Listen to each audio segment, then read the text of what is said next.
Hello guys welcome back to my channel vibe with Anindita. आज के होच्छे 26th of August एंड कालके थेके स्टार्ट होच्छे गणेश चतुर्थी। और এই বারে আমি গণেশ চতুর্থী সেলিব্রেট করার জন্য দিদি ভাইয়ের ওখানে যাব মুম্বাইতে। সো আজকেই আমার ফ্লাইট আছে। এখন আমি স্নান টান করে রেডি হয়ে গেছি, ব্রেকফাস্ট করাও হয়ে গেছে। মা অলরেডি চলে গেছে 1 week আগে মুম্বাইয়ে। আর আমাদের প্রত্যেক বছরই গণেশ পুজো হয় মুম্বাইতে, মানে দিদি ভাই করে ওটা নিজের ফ্ল্যাটে। তো যাই হোক, এটা আগে পুনেতে ছিল, যখন তখন পুনেতে হতো, এখন মুম্বাইতেই হয়। তো এখন আমার ফ্লাইট হচ্ছে রাত্রে 10:40। আমি পৌঁছাবো রাত 1টায়, মানে ততদিনে, মানে তখন 27th of Augustই হয়ে যাবে। এনিওয়ে, রাত্রে ফ্লাইট আছে 10:40-এর। আর আমার কাছে টাইম হবে না, অফিস 7টা অবধি, তারপরে ফেরত এসে দেন যাওয়া। তো আমি একেবারেই রেডি হয়ে সব আমার প্যাক হয়েই গেছে, সুটকেস নল প্যাক করে এখান থেকে ক্যাব বুক করে আমি ট্রলি নিয়েই চলে যাব অফিসে ট্রলিটা রাখা থাকবে। যখন মানে অফিস আওয়ার শেষ হয়ে যাবে, তারপরে আমি ওখান থেকে ডাইরেক্টলি এয়ারপোর্ট চলে যাব। তো এখন বাজে 8:25 আর আমাকে বেরোতে হবে অ্যারাউন্ড 8:45 নাগাদ। আমাকে বেরিয়ে যেতে হবে ক্যাব বুক করে, দ্যাট ইজ দ্য এম অ্যাটলিস্ট। তো আমি সবসময় এরকমই হড়বড়িওয়ালাই টার্গেট রাখি। তো দেখি তাড়াতাড়ি রেডি হতে হবে। চলো আমি রেডি হয়ে তারপরে দেখা করবো তোমাদের সঙ্গে।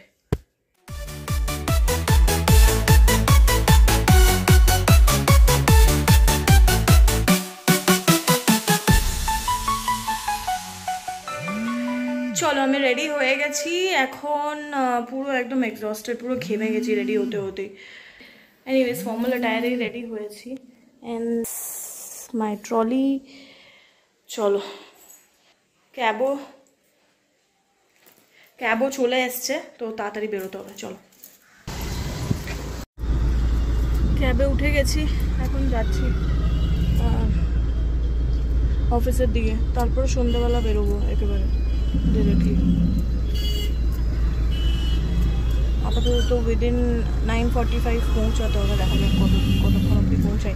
টার্গেট ছিল তাও যে পৌঁছে যাব, মানে বেরিয়ে যাব অ্যাটলিস্ট 9:45 নাগাদ, বাট হয়ে উঠলো না। 9টা নাগাদই বেরিয়েছি। বাট এনিওয়ে দেখা যাক কটা অবধি পৌঁছায়।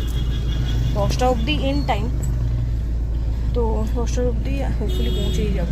লাগেজ নিয়ে উপরে যেতে যতটা সময় লাগবে, তার জন্য একটু 9:45-এ পৌঁছে গেলে 15 মিনিটস লিফটে টাইম লাগলো। ট্রলি নিয়ে উঠতে হবে, তো তার জন্য খালি লিফট লাগবে। দেখা যাক।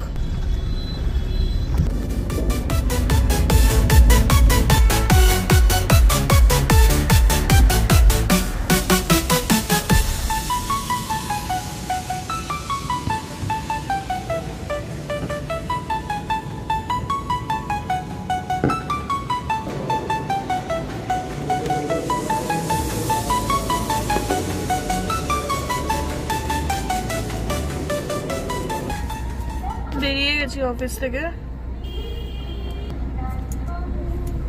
এখন বাজে 7:10। তো আমাকে পৌঁছাতে হবে এমনিতেও 8:40-এর মধ্যে। তো ঠিক আছে, we are head of time. তো তাড়াতাড়ি পৌঁছে গেলে বেটার। এমনিও লাঞ্চ করা হয়নি, তো ওখানে গিয়েই কিছু খেয়ে নেবো। আগে চেক ইন হয়ে যাওয়ার পর তাহলে কিছু খেয়ে নিতে পারবো। এই জাস্ট বেরোলাম আমি অফিস থেকে। যেহেতু পৌঁছাতে 10টা হয়ে গেছিলো, তো তাই 9 hours কমপ্লিট করে লেগেই গেল। 7টা বেজেই গেল বেরোতে অ্যান্ড দেন একটুই এগিয়েছি। তো যাই হোক, তো এখন অন দ্য ওয়ে। এখন পৌঁছে তারপর তাহলে বাকি কথা বলছি।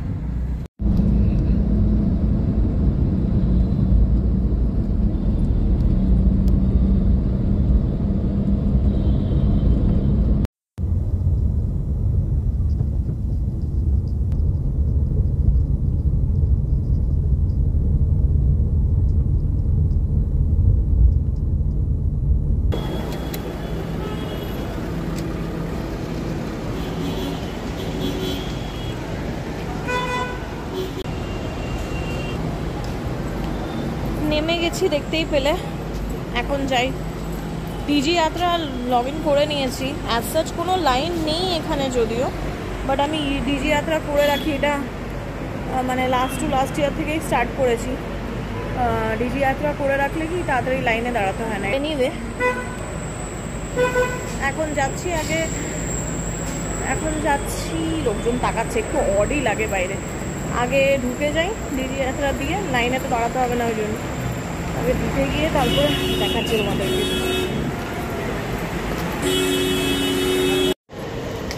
ঢুকে গেছি ভিতরে।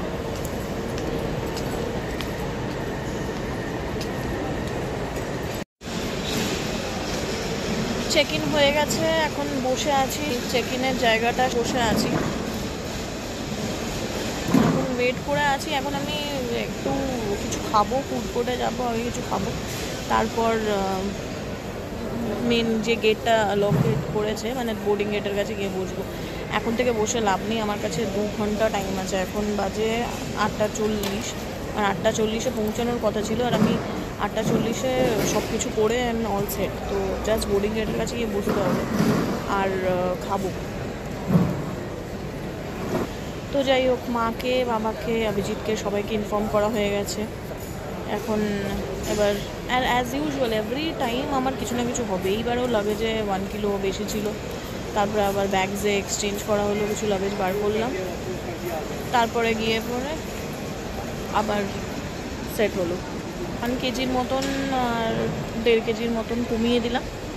আমার কাছে একটা ব্যাগ ছিল, সেটাতে আমি কিছু কিছু জিনিস ভরে নিলাম, অ্যান্ড দেন ব্যাস। এরপর যাই দেখি, এবার ফুড কোর্ট যাবো, কিছু খাই।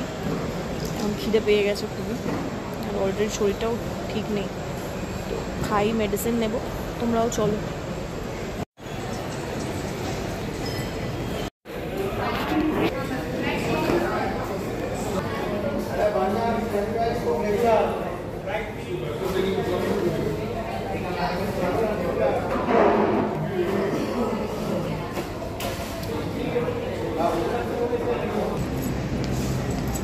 এবারে গেট নাম্বার 16 পড়েছে, খুবই পিছনে। এখন 19-এ পৌঁছেছি, এখন অনেকটা আছে, 16 অবধি যেতে অনেকটা হেঁটে আসতে হচ্ছে।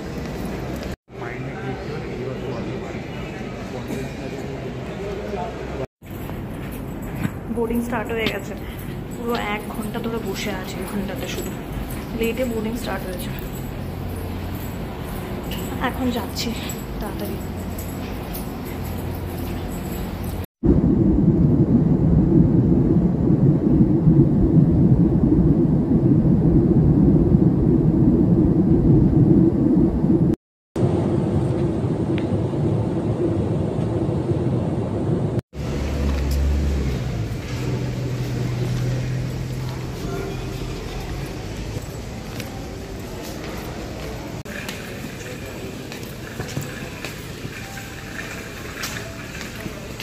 কি ভালো ঘুমটা পেয়েছিল এই টাইমটাতে, ল্যান্ডিং হলো। ট্রাভেলিংয়ের সময় আমার মোটামুটি ভালোই ঘুম হয়, বাট যাই হোক, জাস্ট পাকা ঘুম ছিল, আর সেই টাইমটাতে ল্যান্ড করে গেল। আমি তো দেখিও নি, মানে উপর থেকে দেখবো যে মুম্বাই ল্যান্ড করছে সেটাও নয়, একবারে জাস্ট ল্যান্ড করে গেছে, মানে মাটিতে যখন, তখন আমার চোখ খুলছে। যাই হোক, বেরিয়ে গেছি আমি।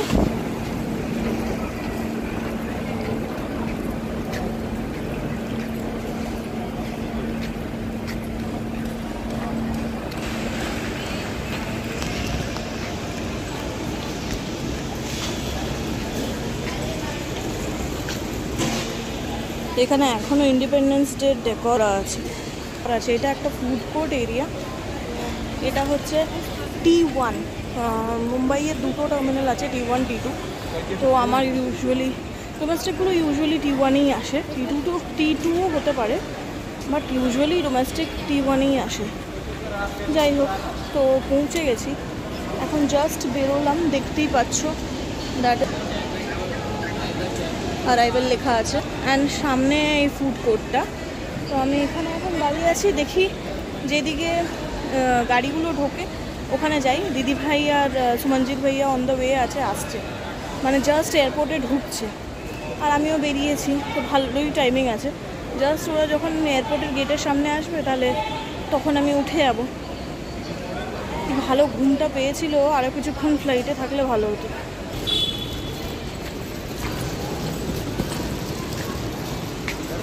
ওই দিকটাতে ছিল ফুড কোর্টটা, আর এই দিকটা হচ্ছে যেখানটাতে সব ক্যাবসের বুকিং থাকলেও এখান দিয়েই আসে, বা প্রাইভেট ভেহিকেলেরও এই দিক দিয়েই ঢোকে।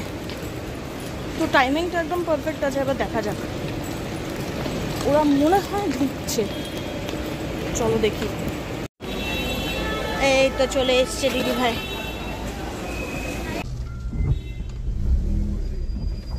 যে তোমাকে উঠিয়ে চলে গেলাম, মায়েরটাতে শুধু শুধু আমি পুরো ঘুরেছি। হ্যাঁ ওটা বড় না, দিয়েছে ওটা বড় না।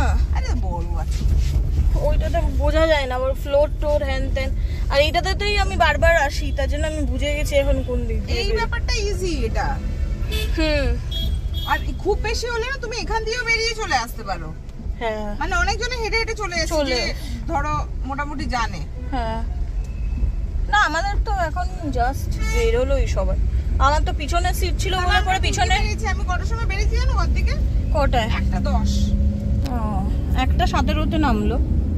আর তারপর পিছনের গেট বলে তাও তাড়াতাড়ি বেরোতে পেরেছি। একদম লাস্টের সিটটা ছিল, তাই পিছনের গেট দিয়ে বেরিয়ে গেছি।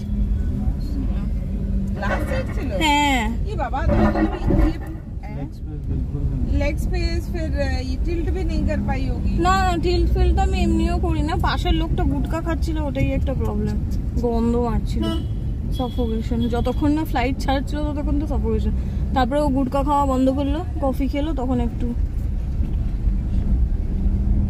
আচ্ছা মাকে ফোন করে বলে দাও। হ্যাঁ আগে বলো। আর ये খাবে, পরোটা খাবে? তোমার জন্য আলু ভাজা করে রাখা আছে। নো নো নো, আমি কিছু খাবো না। তো আমি গাড়িতে উঠে গেছি, এখন যাচ্ছি বাড়ির দিকে। তারপরে এখন মাকে আর অভিজিৎকে ফোন করতে হবে, আর পৌঁছেই যাবো আমরা কিছুক্ষণ। এখান থেকে বেশিক্ষণ টাইম লাগে না, 30-40 মিনিটসই লাগবে। তারপরে পৌঁছে গিয়ে আমাদেরকে দেখাবো, বাপ্পার দর্শন হবে। আজকে কিছু দর্শন হবে না, কভার্ড করাই থাকবে, বাট যতটুকুই হবে আর কি। একদম লাইট আসছে না, আবার সেরকম রাস্তার মধ্যে করছে। বাহ,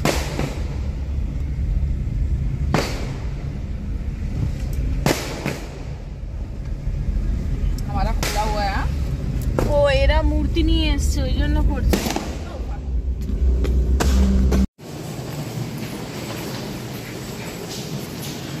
পৌঁছে গেছি, পার্কিং এ আছি। এই জায়গাটা এমনিও খুব ফ্যামিলিয়ার, কারণ আমি অনেকবারই ব্লগ স্টার্ট করেছি এখান থেকে। মানে যারা দেখেছে সেটা খুবই কম লোকজন। কি করছো? যে তোমার লোক কম? হ্যাঁ মানে আরে এমন, মানে তাহলে ওটা ওভার কনফিডেন্ট মনে হবে না যে এই জায়গাটা তো সবাই জানবেই।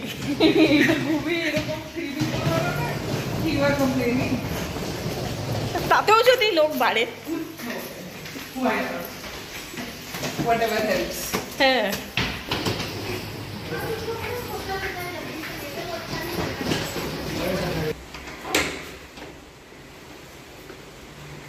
এই তো মা,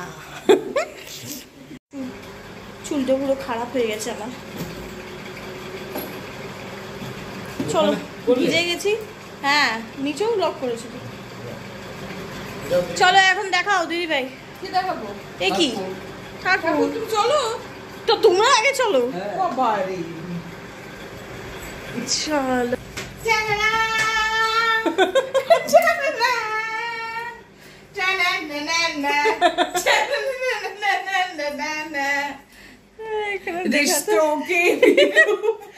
আরে বললাম হবে, আমাকে ডেকরটা দেখাতে হবে। তো দেখো কত সুন্দর ডেকর।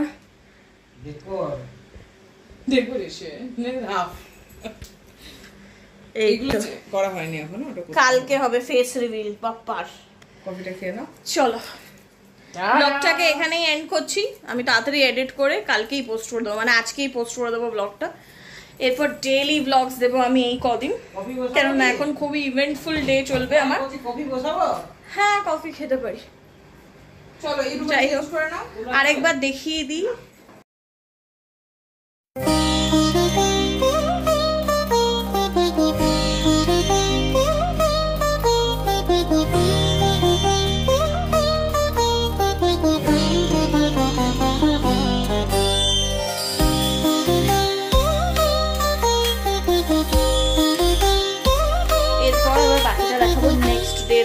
ঠিক আছে, কালকে আবার ব্লগটা কন্টিনিউ করবো। এই ব্লগটাকে এডিট করে রাত্রেবেলায় পোস্ট করে দেওয়ার চেষ্টা করবো, বা সকালবেলা অ্যাটলিস্ট।